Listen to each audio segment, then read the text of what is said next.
Well, you're going to love this story. There is a new viral video tearing up the internet that's already gotten almost 3 million hits. It's of a homeless man in Columbus, Ohio, who panhandles on the side of the road. He carries a sign that says he's fallen on hard times and has a God-given gift of voice. Turns out it's exactly what he does have. When you're listening to nothing but the best of oldies, you're listening to Magic 98.9. Thank you so much. God bless you. Thank you. And we'll be back with more right after these words. And that man's name is Ted Williams, and he joins us exclusively here on the early show this morning. Ted, good morning. How are you? I'm fine, thank you, and good morning to you too. I just want to hear you talk. Right? Ted, just read something, would you?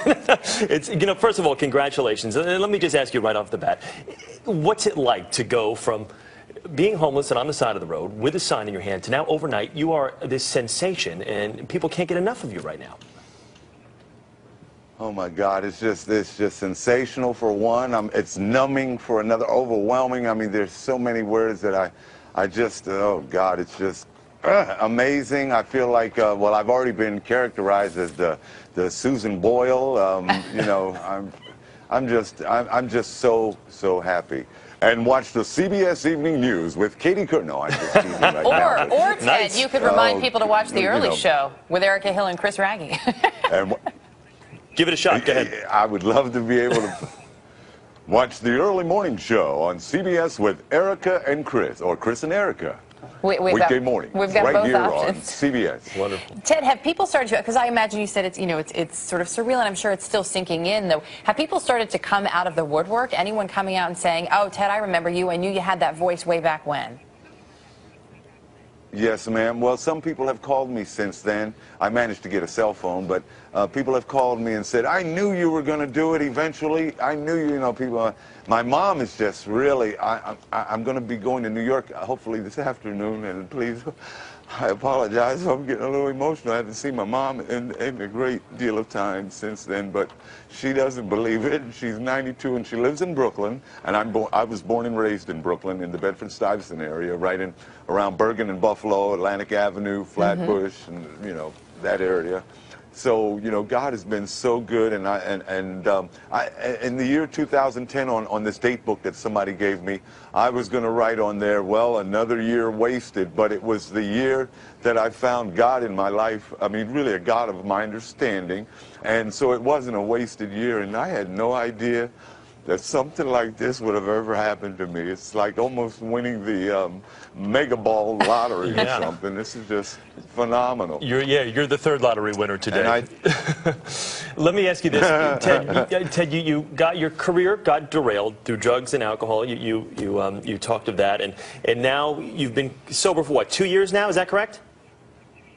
About 2.5 years. About 2.5 years. And congratulations for this. So what now? What would you now like to do? How are you going to put this voice to use? Well, I would like to just have a job and a home, an apartment or anything, to be able to cook in. I'd like to, just get my life in a responsible area of a 53-year-old man, a tax-paying citizen, and try to put some of my bad memories and everything. Well, I'm not going to forget where I came from, but I just want to put some of that on the back burner and continue with my life, whatever is left to live, and hopefully, like I said, I was holding that sign with the hopes or the wishful thinking that somebody was going to ride by and say, hey man, I got an internet radio station that could possibly use some production work or something. Well, clearly everything happens for a reason. There's a reason that you were there and that someone did drive by.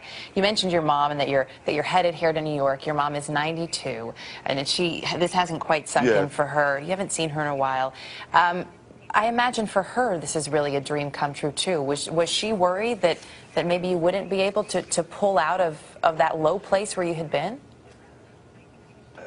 One of my biggest prayers that I sent out was that she would live long enough for me to see me, rebound or whatever. And I guess God kept her around, and He kept my pipes around, to maybe just have one more shot that I would be able to say, Mom, I did do it before. I might pass away before her or whatever, but my dad didn't get a chance to see this.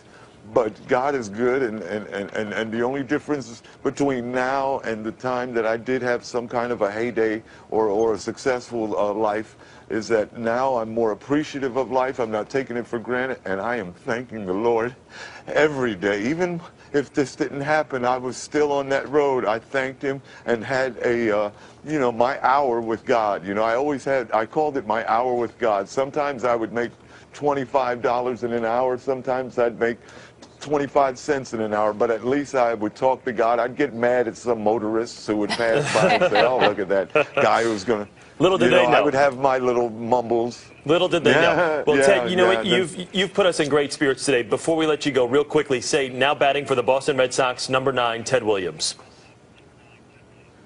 Now batting for the Boston Red Sox, number 9, Ted Williams. Ted, congratulations to you on your success. Good to talk with you, okay? Go get him, all right, buddy? Thank all right, that was you Ted so Williams. much.